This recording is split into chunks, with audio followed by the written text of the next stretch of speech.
Ever since the days when the then British Leyland started an initially half-hearted association with Honda to produce the Triumph Acclaim in the late 70s, there's been a strong Japanese influence on their mid-range cars.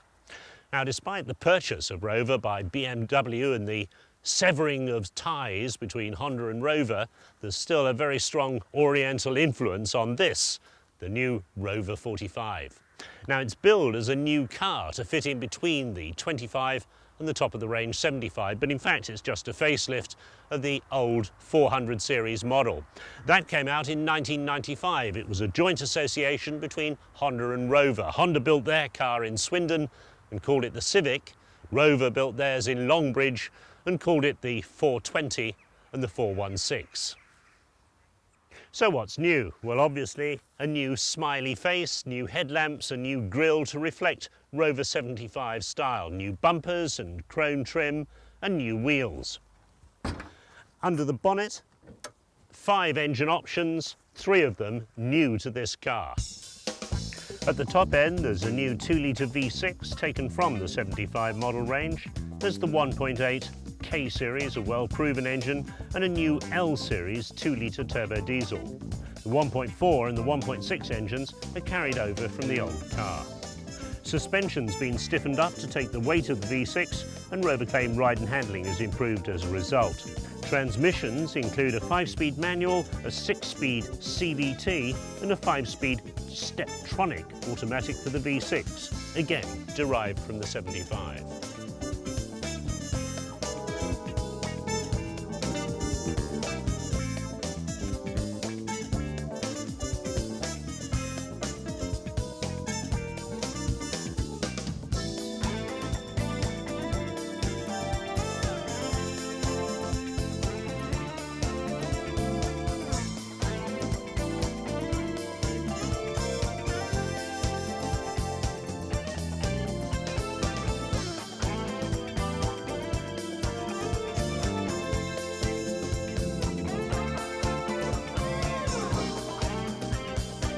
The trouble with the old car was that Rover pitched it too high in the marketplace. They targeted and priced it well above the Escorts and Astras that it should have been competing against.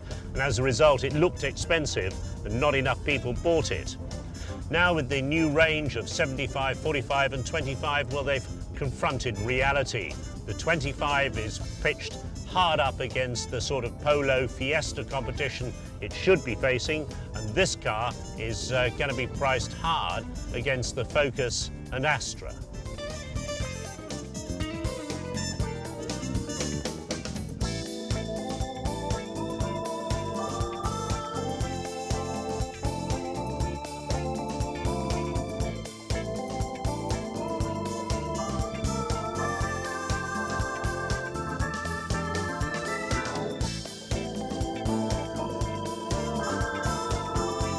So what everybody wants to know, what's it like to drive? Well, we can't tell you because Rover's put an embargo on the driving impressions until the car's formal launch in January.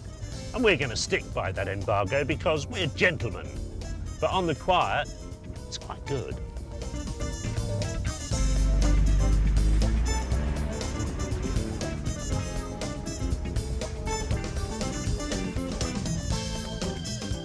As anyone who watches the registrations will know, this plan had better work.